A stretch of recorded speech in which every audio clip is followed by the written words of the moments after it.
If you're a fan of sci-fi, you might know this trope. Person goes into space without a spacesuit, then person goes... But even though space is deadly, what happens isn't actually so dramatic. Just remember one thing, don't hold your breath. We'll explain why. This is a Zinger News Network special report. So KFC is busy prepping the Zinger for its upcoming mission to space, and it's not just for laughs. They're sending it through rigorous pressure testing before it launches. It's for good reason. The lack of pressure up there poses a real threat to astronauts, and maybe intrepid chicken sandwiches too. See, unlike the hearty molecular chowder that Earthlings are built to withstand, space just has a smattering of molecules. If the pressurized air in your lungs meets that low pressure nothing of space, it violently expands. Holding your breath means ruptured lungs, or worse, pockets of air in your circulatory system. Ouch. The lack of pressure also causes some of your body's liquids, like the water in your soft tissue, the nitrogen in your blood, even the saliva on your tongue, to turn to gas. You'd balloon to twice your normal size.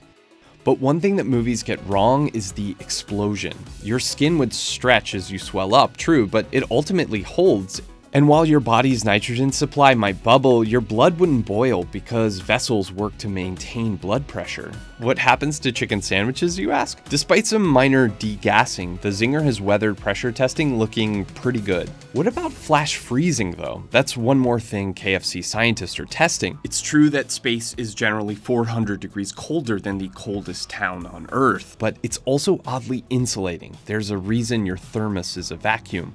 Without gravity or many molecules, two of the three ways humans lose heat don't apply in space, and the third, radiation, works so slowly that you'd never be in danger of freezing. You'll probably get a nasty sunburn from the unfiltered solar radiation though. The Zinger also fares pretty well in temperature testing. It stays fresher longer, but it did struggle when frozen by liquid nitrogen. What the movies get right is that the lack of oxygen in space is really bad for humans. At most, you'd have about 15 seconds of useful consciousness to find your way back to the airlock. Even then though, scientists think that unprotected humans can survive a full 90 seconds in space. Ultimately, we'd recommend against a helmetless spacewalk. Let's leave that to the Zinger.